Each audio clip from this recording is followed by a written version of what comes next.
الحمد لله رب العالمين والصلاة والسلام على رسوله الكريم وعلى آله وأصحابه وأهل بيته أجمعين.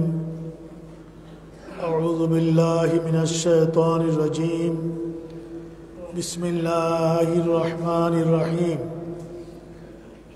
ألا إن أولياء الله لا خوف عليهم ولا هم يحزنون الذين آمنوا وكانوا يتقون لهم البشرى في الدنيا والآخرة لا تبديل لكلمات الله ذلك هو الفوز العظيم.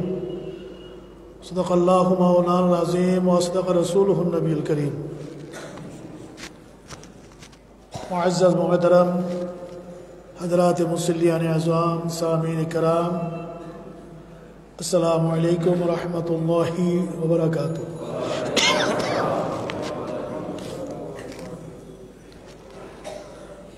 पवित्र रजबुल मुरज्जब शरीफे आज के 9 तारीखे আমরা ইয়াউমুল জুমাতে শরীক শামিল হয়েছি। ইতিপূর্বে প্রথম জুমাতে আমি আপনাদের খিদমতে আরজ করেছি যে এই মাসের 6 তারিখে খাজাগান সুলতান হিন্দ খাজা গরিব নওয়াজ শহনশাহ আজমেরি আলাইহির রহমান ইয়াউমুল ওয়াফাত, ওনার ইন্তেকাল দিবস, ওয়াফাত দিবস গত 6 তারিখে গিয়েছে। আজকে 9 তারিখে এই জুমাকে সামনে নিয়ে, ওনার ওয়াফাতকে সামনে নিয়ে আমি আয়াত কারিমা তেলাওয়াত করেছি। এছাড়াও এই কথাও আপনাদের খিদমতে আরজ করেছি যে এই মাসে সবচেয়ে বেশি গুরুত্বপূর্ণ বিষয় যেটিকে আমরা ঐতিহাসিক বললে হবে না, কারণ এটা যে ইতিহাস হলো এই দুনিয়ার বস্তুবাদী জগতের, যে ঘটনা এই মাসে হয়েছে সেটা এই জড়জগতের কোনো বিষয় নয়। এটা জড়জগতের সমস্ত উপায়, উপকরণ, মিডিয়া, মাধ্যম সব কিছুকে অতিক্রম করে, আলামে মালাকুতকে অতিক্রম করে, যেখানে কিছুই নাই, শুধু আছে লা ইলাহা ইল্লাল্লাহ, শারশা জিমে আল্লাহর পেয়ারা হাবিবের ঊর্ধ্বগমন এবং আল্লাহর আজিমুসার মেহমান হয়ে আরশা আজিমে আল্লাহর পেয়ারা নবীর তাশরীফ আবরের যে ঘটনা, সেটি দ্বারা সমৃদ্ধ এই রজবুল মুরাজ্জব শরীফ।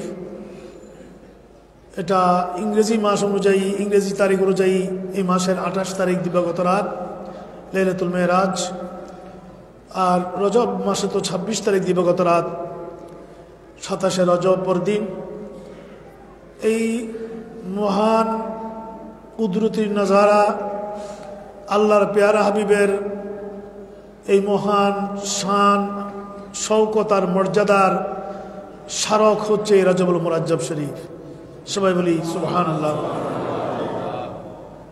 সে ব্যাপারে ইনশাআল্লাহ আগামী জুমাতে আল্লাহ পাক তৌফিক দিলে এবং যদি ওই রাতটি মাহফিল করা যায়, এখন তো করোনার কারণে অনেক সীমাবদ্ধতা আছে, নতুবা জুমার নামাজ ইনশাআল্লাহ এগুলোর উপর আলোচনা করব। বাকি যে 2টা জুমা আছে, আল্লাহ পাক আমাদেরকে আলোচনা করার, শোনার এবং এ থেকে আমাদের জীবনে শিক্ষা ধারণ করার তৌফিক দান করুন বলি আমিন। আজকে যে প্রসঙ্গ আপনাদের সামনে নিয়ে আসলাম,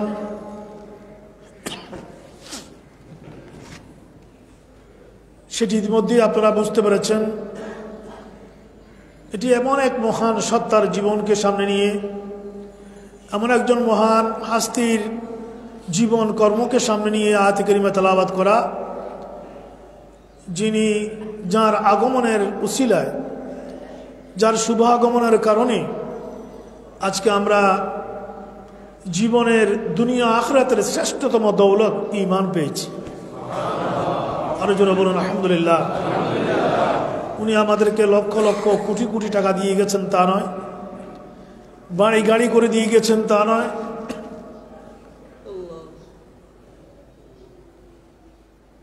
তিনি দুনিয়াবি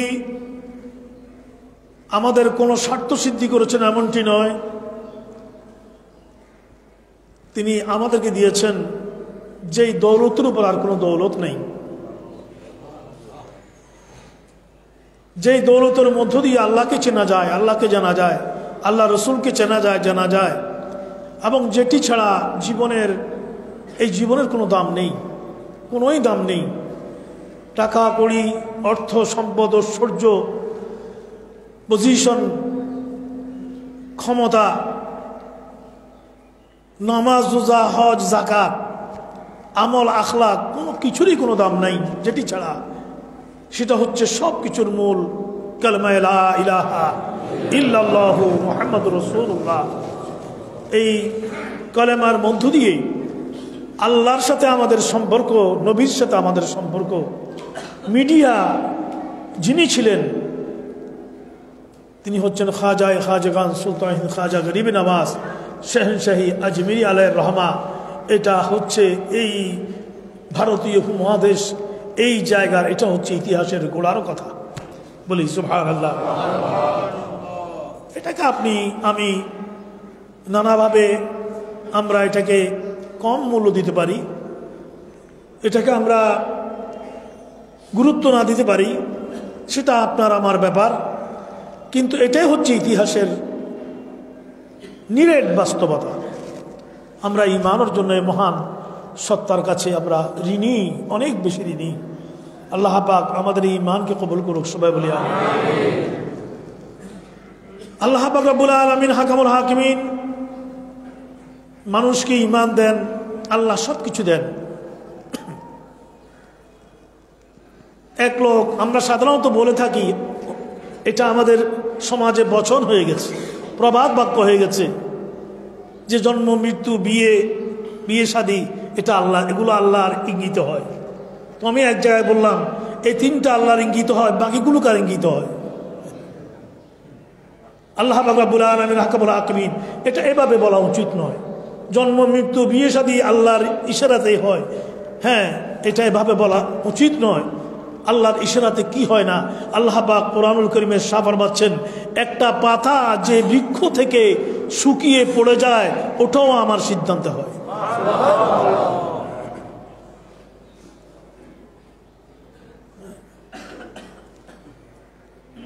একটা ক্ষুদ্র থেকে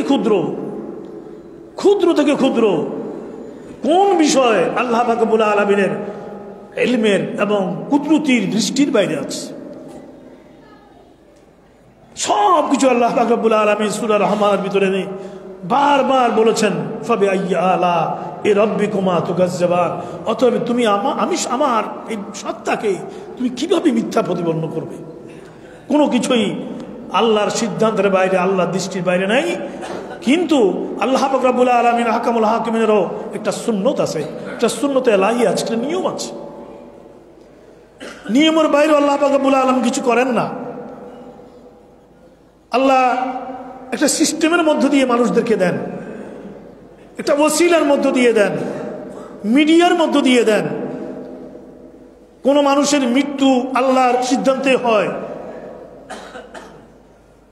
সেখানে আল্লাহ পাক রব্বুল আলামিন আজরাইল আলাইহিস সালামকে অ্যাপয়েন্টমেন্ট দিয়েছেন এই কাজে। কেন, কি জন্য? আজরাইল ছাড়া কি আল্লাহ মৃত্যু দিতে পারেন না? তো কেন আজরাইল মাঝখানে? এটা হচ্ছে খোদাই সিস্টেম, এটা সুন্নাতুল্লাহ। ওয়ালান তাজিদা লিসুন্নাতিল্লাহি তাহওয়িলা। আমি আল্লাহর এই বিশাল সৃষ্টিকে চালাবার যে সিস্টেম, আমি আল্লাহর যে ইন্তজাম, লান তাজিদা লিসুন্নাতিল্লাহি তাহওয়িলা, তুমি আমার এই সিস্টেমে কোনো রকমের পরিবর্তন দেখবে না। আমার অর্ডারে সকালবেলায় সূর্য উদিত হয়, এটা চলছে, সূর্য আমার আইনকে মেনে চলছে। বান্দা এমনটি নয় যে সূর্য ছাড়া আমি আলো দিতে পারি না, পারেন না আল্লাহ পাক? আল্লাহকে আলো দিতে সূর্যের দিকে মুখাপেক্ষী, কিন্তু আল্লাহ পাক এর সিস্টেম রেখেছে। এটা মিডিয়া, এটা ওসিলা, এটা বাহানা। আবার সন্ধ্যাবেলা এটা অস্তমিত হয়ে যাবে, আবার রাত্রিবেলা আকাশে কত কোটি কোটি তারকা উদিত হবে, চন্দ্র উদিত হবে, সব কিছু। পৃথিবীতে মানব সভ্যতা জারি থাকবে, স্বামী স্ত্রীর মধ্যে সম্পর্ক হতে হবে, এভাবে পৃথিবীতে মানব সভ্যতা জারি থাকবে। এটা ছাড়াও আল্লাহ রাব্বুল আলামিন সক্ষম। কি বলেন, ঠিক কিনা? দিয়েছেন। আদম কার থেকে, হাওয়া কার থেকে? ওদের তো কোনো মা বাবা নেই, ওরা কোত্থেকে? হযরত ঈসা আলাইহিস সালামের তো বাবা নেই, উনি কোত্থেকে? আল্লাহ দেখিয়েছেন এটা, যে আমি মা বাবার মিলন ছাড়াও, স্বামী স্ত্রীর মিলন ছাড়াও আমি মানুষ দিতে পারি। ওঠার দৃষ্টান্ত আল্লাহ রাব্বুল আলামিন রেখে দিয়েছেন। কিন্তু এটা মানব সভ্যতা ধরে রাখার, এটা আমি খোদাই সিস্টেম, এটা পৃথিবীর সর্বত্র আছে। আমি আর আপনি ঈমান আনবো, বান্দারা ঈমান আনবে, এটা আল্লাহ পাক রাব্বুল আলামিন, আল্লাহ পাক কোরআনে ইরশাদ ফরমাচ্ছেন, আমি চাইলে লা জাআলাকুম উম্মাতান ওয়াহিদা, আমি গোটা সৃষ্টির সবাইকে মুসলিম বানিয়ে দিতে পারতাম, সবাই মুমিন হয়ে যেতে পারত। কিন্তু আল্লাহ পাক সেটা করেননি। আল্লাহ পাক ঈমান, মানুষের কাছে ঈমানের দাওয়াত পৌঁছাবার জন্য সিস্টেম রেখেছেন। লক্ষ লক্ষ নবী প্রেরণ করেছেন, নবীরা চলে গিয়েছে, নবুয়তের দরওয়াজা বন্ধ হয়ে গেছে। আল্লাহ পাক রব্বুল আলামিন আল্লাহর খোদাইয়ে সিস্টেমকে ধরে রাখার জন্য আল্লাহ পাক আউলিয়া কিরামদের ব্যবস্থা করে দিয়েছে। জোরে বলুন না সুবহানাল্লাহ। এটা সিস্টেমের মধ্যে।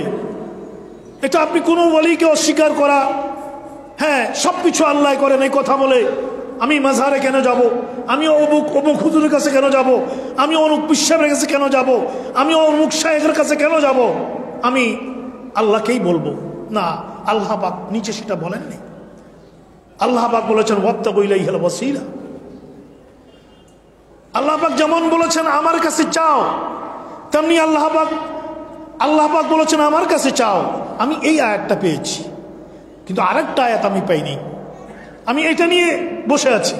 আল্লাহ পাক আরেক জায়গায় বলেছেন, আরেকটা ধারা দিয়েছেন ওয়াবতাগু ইলাইহিল ওয়াসিলা, তুমি আমার কাছে চাইবা সত্য, তুমি আমার প্রিয় বান্দাদের মাধ্যমে আমার কাছে চাও। জোরে বলুন না সুবহানাল্লাহ। আমার প্রিয় বান্দাদের মাধ্যমে আমার কাছে চাও। এই জন্য আমরা জানি হুজুর গৌসে পাক আব্দুল কাদের জিলানী রাদিয়াল্লাহু আনহু, ওনার কাছে একজন মুরিদ এসেছে যে হুজুর আমার কোনো সন্তান নেই, আপনি আমার সন্তানের ব্যবস্থা করে দেন। মুরিদ গৌসে পাকের কাছে এই খেয়ালে আসে নাই, এই আকীদা নিয়ে আসে নাই যে সন্তান গৌসে পাকেই দিবে না, তা না। এই আকীদা নিয়ে এসেছে হুজুর গৌসে পাক আল্লাহ দরবারে হাত তুললে আমার হাত আল্লাহর কাছে অত প্রিয় নয় যত প্রিয় গৌসে পাকের হাত। এর মাধ্যমে এটা শিরক হয় না, এটার মাধ্যমে শিরক আরো দূরীকৃত হয়, শিরক আরো দূর হয়। খুব বুঝবার চেষ্টা করবেন। এগুলো বলে আমাদেরকে বিভ্রান্ত করার চেষ্টা করা হয়, এই সমস্ত আজে বাজে কথা বলে না। আমার নবী ইরশাদ করেছেন, ও উম্মতটি আমার, আমি শিরকের ব্যাপারে আমার উম্মত শিরক করবে এরকম কোনো ভয় আমি নবীর নেই। আমার উম্মত শিরক করবে না, আমার উম্মত বিভিন্ন কারণে পরস্পরের মধ্যে মতানৈক্য হবে, ইখতিলাফ করবে, এটা নিয়ে আমি ভীত। আমি আমার উম্মতের শিরকের ব্যাপারে ভীত নয়। আমার উম্মত থেকে শিরক তা কিয়ামত উচ্ছেদ হয়ে গেছে। জোরে বলেন সুবহানাল্লাহ। কথায় কথায় আমরা বলি এটা শিরক, এটা বেদাত, এটা শিরক, এটা বেদাত না, এটা আমার আপনার বুঝবার সমস্যা। মানুষ মানুষের কাছে চাইতেই পারে। শিরক বিদআতটা হচ্ছে বিশ্বাসের ক্ষেত্রে। যদি কেউ এই বিশ্বাস করে যে আমাকে সন্তান আল্লাহ দিতে পারবে না, আব্দুল কাদের জিলানী দিবে, খাজা বাবাই দিবে, আল্লাহকে আল্লাহ দিতে পারবে না, এটা হচ্ছে শিরক, এটা মারাত্মক। কিন্তু এটা যদি মনের ভিতরে থাকে যে গৌসে পাক খাজা বাবা উনি আল্লাহর প্রিয় বান্দা, উনার নিসবত মুতাআল্লিক উনি আল্লাহর সাথে, তাই যেহেতু ওনার সম্পর্ক আল্লাহর সাথে, সেহেতু আমি ওনার দরবারে এসেছি আল্লাহর অর্ডারে ওয়াবতাগু ইলাইহিল ওয়াসিলা। এর দ্বারা শিরক হয় না, এর দ্বারা শিরকের অস্তিত্ব আরো উচ্ছেদ হয়ে যায়। জোরে বলেন সুবহানাল্লাহ। হুজুর গৌসে পাক আল্লাহর দরবারে হাত তুললেন যে আল্লাহ তোমার এই বান্দা আমার কাছে এসেছে, আমি তোমার কাছে হাত তুললাম, তুমি তাকে একটা সন্তান দিয়ে দাও। উনি আসলো গৌসে পাকের কাছে, গৌসে পাক গেল কার কাছে?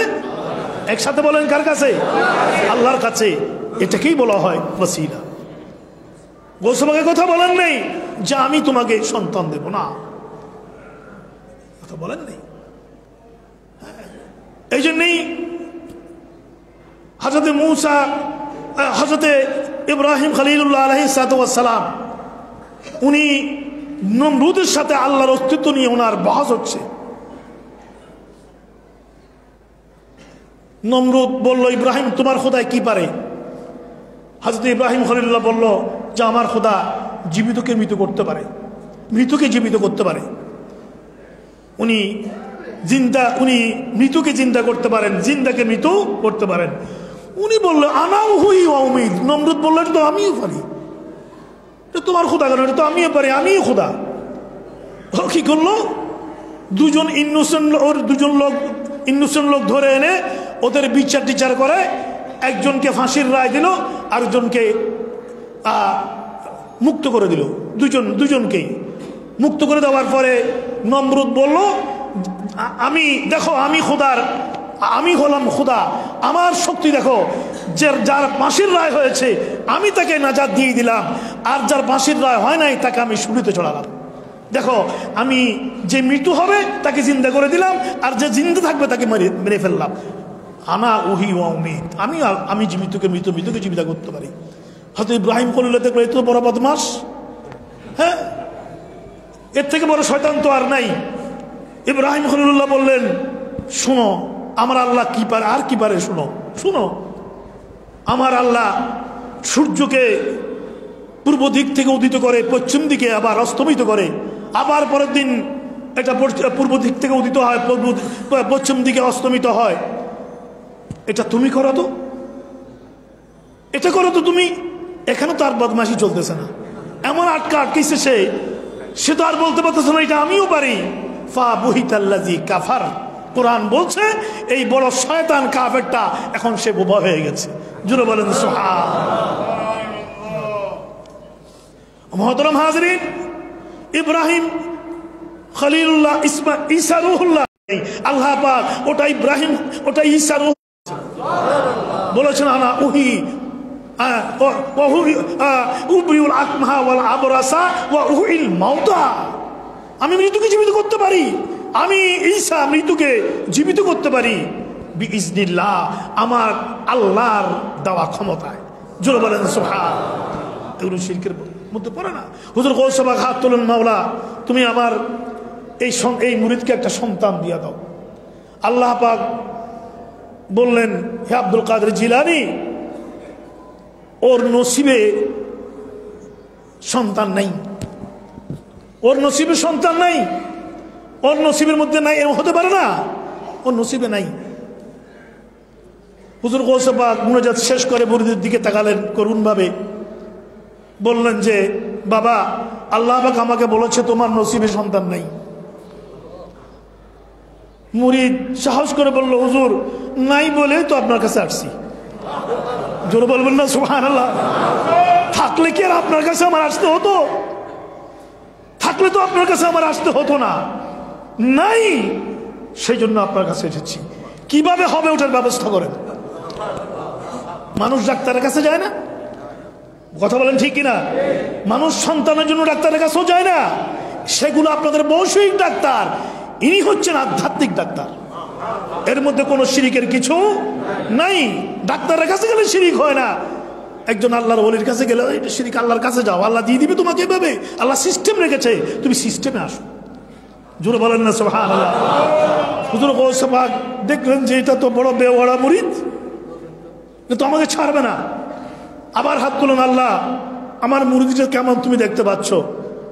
আল্লাহ বলো আমি তোমাকে বলি নেই তকদিরের বাইরে কিছু হবে না, তকদিরে যেটা আছে ওটা ওটা ওরকমই হবে, তার তকদিরে সন্তান নাই। হুজুর গৌস পাক বললেন যে আল্লাহ আমার তকদিরে আর সন্তান আছে কিনা? আল্লাহ পাক বললেন হ্যাঁ তোমার তকদিরে আরো সন্তান আছে। গৌস পাক বললেন মাওলা তুমি আমার তকদির থেকে একটা সন্তান ওর তকদিরে ট্রান্সফার করে দাও। চিন্তা করে দেখেন, এগুলো আমরা বুঝবো কোন সময়? এটা তো একটা বিজ্ঞান, এটা বিজ্ঞান, আধুনিক বিজ্ঞানের সামনে পরাজিত। আধ্যাত্মিক বিজ্ঞানের কোনো তুলনা হয় না। এটা বেনজির, এটা বেমিসাল। এরা বের হয়ে যাওয়া বুলেটকে ফিরিয়ে আনতে পারে। জোরে বলুন না সুবহানাল্লাহ। এই জন্যই খাজা মুঈনুদ্দিন চিশতি আজমিরি আলাইহির রহমা যখন আল্লাহর পেয়ারা হাবিবের দ্বারা নিয়োগ পেয়ে ভারতের জমিনে এই জাতির কাছে আসেন, অপরিচিত প্রকৃতি, অপরিচিত আবহাওয়া, অপরিচিত রাস্তাঘাট, অপরিচিত। এখানে অমুসলিম রাজরাজারা এখানে শাসন করছে। আইয়ামে জাহিলিয়ার অন্ধকার এখানে ঝেঁকে বসে আছে। মানুষ আর পশুর মধ্যে কোনো ব্যবধান নেই। সেই আইয়ামে জাহিলিয়া ইসলামের গোড়াতে আরব দেশে যেমন ছিল, এখানে আরো মারাত্মক ছিল, আরো মারাত্মক অবস্থা। খাজা মুঈনুদ্দিন চিশতি আজমিরি আলাইহির রহমা আল্লাহর পেয়ারা হাবিবের নির্দেশে রসুলের রওজা মোবারকা জিয়ারত করার জন্য গিয়েছে। রসুল বললেন, আমি তোমাকে ভারতবর্ষ নিয়ে করলাম। আল্লাহর পেয়ারা হাবিব পৃথিবীর জমিনে যতদিন ছিলেন, রসুলও তার জাহিরি হায়াতের মধ্যে এই ভারতের দিকে আল্লাহ রসুলের নজরে করম ছিল। জোরে বলুন না সুবহানাল্লাহ। আমাদেরকে তখন থেকে রসুল নিজের নবুয়তের নজরে এই অত্র এলাকার অধিবাসীদেরকে রেখেছেন এবং তখন অনেককে তাবলীগী দ্বীনের জন্য পাঠিয়েছেন। অনেক সাহাবী এই এলাকায় এসেছে, এই ভারতের জমিনে। আমাদের বাংলাদেশ দিয়ে অনেক সাহাবী এখানে ইসলাম প্রচার করে চীন গিয়ে ইন্তেকাল করেছে, সেখানে এখনো মাজারও আছে। জোরে বলুন না সুবহানাল্লাহ। এবং অনেকে এ তথ্য দিয়েছে যে বাংলাদেশেও সাহাবা ইকরামের মাজার আছে। সেটা এখন হয়তো আর চিহ্নিত নেই, সেটা হয়তো জোর করে বলা যায় না সে তথ্য, কিন্তু ইতিহাসে সে তথ্য কাছাকাছি পর্যন্ত যাওয়া গেছে। এমনি তো এখানে 80 কোটি মুসলমানের বসবাস এই বৃহত্তম উপমহাদেশের মধ্যে। এটা তো একেবারে আসমান থেকে তো পড়ে নেই, জমিনে। আল্লাহ পাক নিজে এসে তো এটা করে দেন না, এটা আল্লাহ করেন না। মুসা কালিমুল্লাহর টাইমে বনি ইসরাঈলরা বলল, মুসা তুমি যে আল্লাহর পরিচয় দাও আর মানুষের পাথর খাও, মানুষের গালিগালাজ খাও, তুমি কত রকমের বেইজ্জত হচ্ছ, তুমি এটা দরকার কি? তোমার আল্লাহকে আমাদের সামনে আসতে বলো। তোমার আল্লাহ আমাদের সামনে আসে যদি বলে আনাল্লাহ, আমি হচ্ছি আল্লাহ, আমরা মেনে নিব। মুসা কালিমুল্লাহ চিন্তা করলো, আমার কওম বনি ইসরাঈল তো খারাপ বলে নেই, আল্লাহ আমাকে এই কাজে নামিয়ে দিয়েছে দায়িত্বে, আর মানুষরা আমাকে পাগল বলতেছে, মসুর বলতেছে, মজনুন বলতেছে, দিওয়ানা বলতেছে, পাথর মারতেছে, বেইজ্জত করতেছে। আল্লাহ একবারে আসি বললে তো হয়ে যায়। আল্লাহ আমার কওম এটা বলেছে, তুমি একটু আমার কওমের সাথে, আমার উম্মতের সামনে একটু দেখা দাও না, দেখা দিলে কাজ হয়ে যাবে। আল্লাহ পাক বলেন, মুসা তোর কওম বনি ইসরাঈল কত বড় বজ্জাত তুই জানোস? আমি যদি ওদের সামনে গিয়ে বলি আমি আল্লাহ, তখন ওরা বলবে ইনি যে আল্লাহ, কেমনে বুঝলাম? ওটা কেমনে বুঝলাম? কোরআন সাক্ষ্য দিচ্ছে সমস্ত বিষয়। যে মানে না সে মানেই না, সে মানবে না। আর যার উপরে আল্লাহর রহমত আছে, যার নসিবে আল্লাহ ঈমান রেখেছে, সেখানে যদি মাঝখানে কেউ ওসিলা হয়ে এসে যায়, নবী হোক, রসুল হোক, ওলি হোক, যে কেউ হোক না কেন, তখন তার নসিবে কালেমার মহা দৌলত নসিব হয়ে যায়। এটার জন্য সবসময় কামনা করবেন, এটার উপরে থাকবেন, এই কালেমার উপরে, এবং আল্লাহ দরবারে ফরিয়াদ করবেন যে আল্লাহ আমার মৃত্যুর বিছানায় আমার কালেমাটা নসিব করি। জোরে বলবেন না একটু সবাই? এটা কি আপনারা চান না? মৃত্যুর বিছানায় কালেমা কি আমরা চাই না? আমরা চাই যে আমাদের যখন জীবনের শেষ লগ্ন এসে যাবে, যখন শেষ লগ্ন এসে যাবে, আমরা আল্লাহ দরবারে ফরিয়াদ করবো, আল্লাহ তুমি হায়াতুন নবীকে আমাদের মৃত্যুর বিছানায় হাজির করে দিও। তোমার নবীর জুবানে আমরা যেন কালেমার ঘোষণা দিয়ে আমাদের খাতমা বিল খায়ের হয়। আল্লাহ সেভাবে আমাদের জীবন সায়ান্নে তুমি আমাদেরকে রহমত করিও। একসাথে জোরে বলুন না আমিন।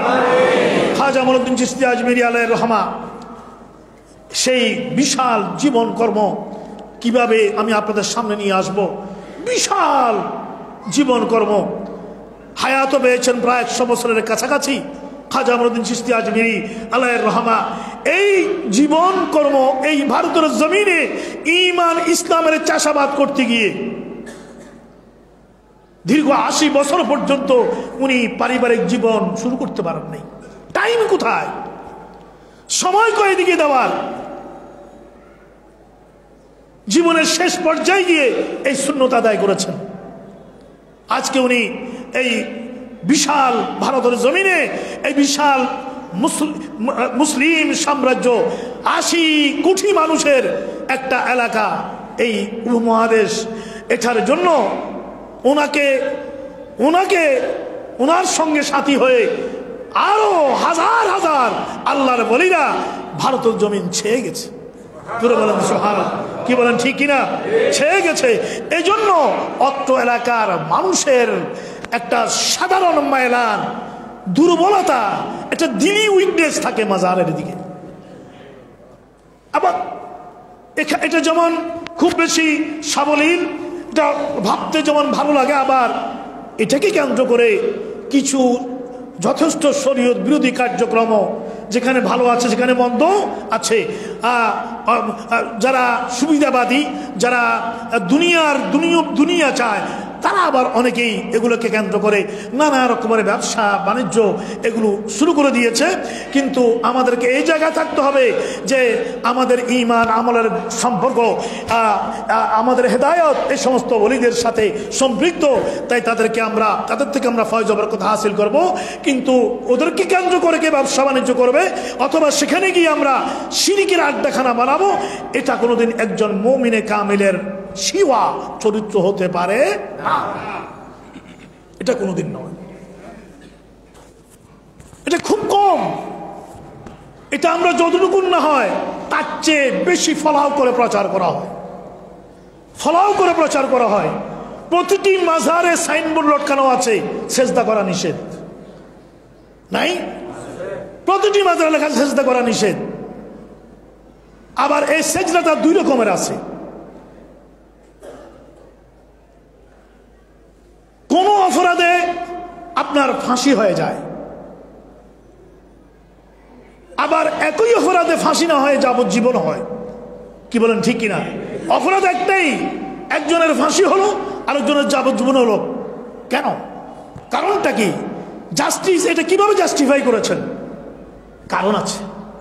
একই অপরাধে ওনার ফাঁসি হয়ে গেল, এর যাবজ্জীবন হলো, সেখানে কোনো বিষয় আছে, সেটা বাইরে থেকে আমি আর আপনি বুঝবো না। একই অপরাধ করলো দুইজন, একজন সেজদা করলো, করিমও সেজদা করলো, রহিমও সেজদা করলো। একজন করলো শিরিক, আরেকজন করলো হারাম কাজ। কেন? কিরকম? একজন সেজদা করলো এই আকীদা নিয়ে, বিশ্বাস নিয়ে যে আমি আল্লাহকে মানি না, উনিই আমার আল্লাহ, সামানত আমার আল্লাহ, এই বিশ্বাস নিয়ে সেজদা করলো, এটা শিরিক। আরেকজন সেজদা করলো যে না, আমার আল্লাহ হচ্ছে লা ইলাহা ইল্লাল্লাহ, উনি ওলিউল্লাহ, আল্লাহর ওলি, তাই তাকে সম্মান করে সিজদা করে দিলাম। এটা দ্বারা শিরিক হবে না, এটা হারাম হবে। এটা কি হবে? হারাম হবে। ফাঁসির রায়, ফাঁসির দণ্ড আর যাবজ্জীবনের দণ্ড এক কথা নয়। এটা একটা হলো শিরিক, আর একটা হলো হারাম। দুটাই কিন্তু শরীয়তে অবৈধ, দুটাই শরীয়তের অবৈধ। কিন্তু একটা সেজদা হলো আল্লাহকে অস্বীকার করে, আরেকটা সেজদা হলো হ্যাঁ আল্লাহ আছে, ইনাকে আমি সম্মান করলাম। কিন্তু ইসলাম বলেছে আল্লাহকে অস্বীকার করে যেটা করা হবে এটা একদম শিরক, তোমার ঈমান চলে গেছে। আর তাজিমের জন্য যে সিজদা করলা ওটা ঈমান যায় নাই, এটা হারাম হয়েছে, তুমি কবিরা গুনার মুরতাকিব হয়েছো, তোমাকে তওবা করতেই হবে। ক্লিয়ার হয়েছে? এটা এই জায়গায় আমাদেরকে থাকতে হবে, কোনো জায়গায় বাড়াবাড়ি কমি করা যাবে না। খাজা মুঈনুদ্দিন চিশতি আজমিরি আলাইহির রহমা,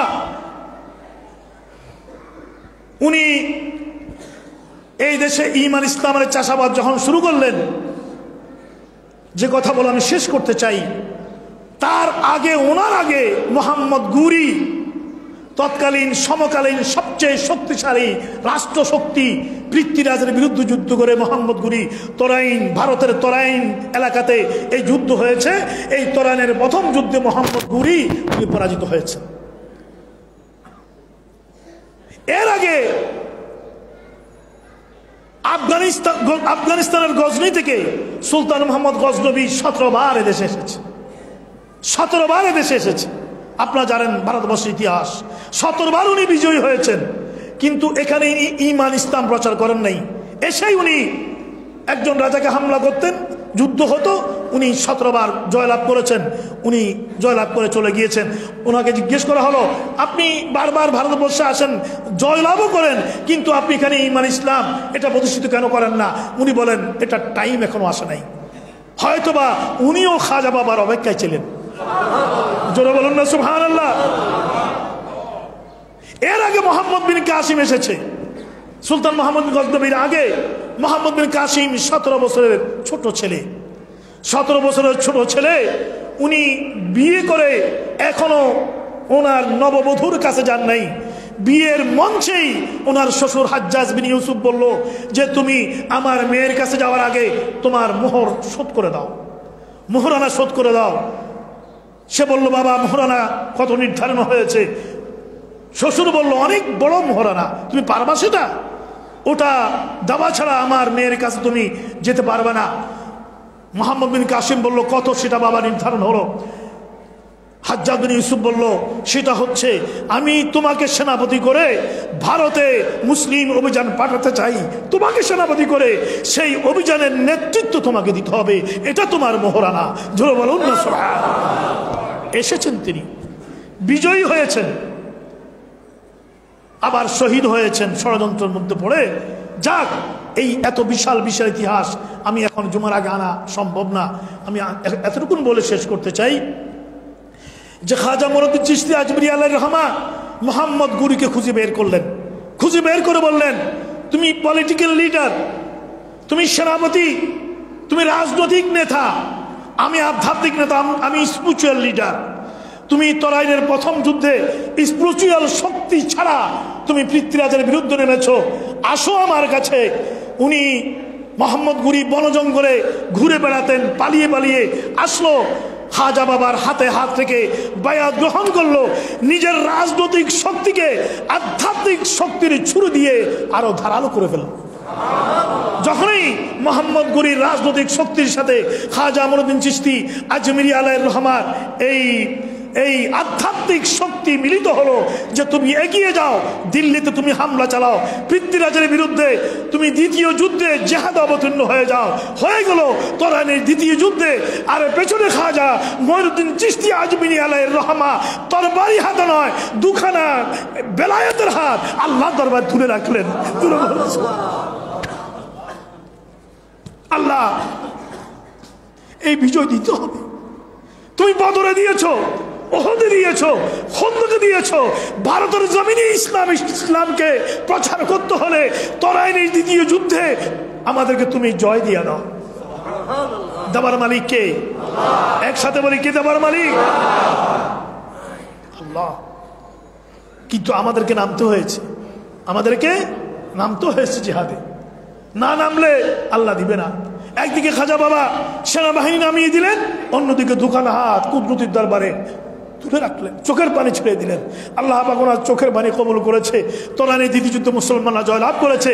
this is the first time যে এই ভারতের জমিনে এই প্রথম খাজা বাবার পৃষ্ঠপোষকতায় মোহাম্মদ গুরির নেতৃত্বে এই প্রথম ইসলামী সমাজ রাষ্ট্র ব্যবস্থা গোটা ভারতের জমিনে দিল্লিকে কেন্দ্র করে কায়েম হয়ে গেল। জোরে বলেন আলহামদুলিল্লাহ। এই পর্যন্ত রাখলাম আজকে। আল্লাহ পাক খাজা মুঈনুদ্দিন চিশতি আজমিরি আলাইহির রহমান এই বেলায়েতের ফয়জ ও বরকত আমাদেরকে দান করুন। আসসালামু আলাইকুম ওয়া রাহমাতুল্লাহি ওয়া বারাকাতুহু।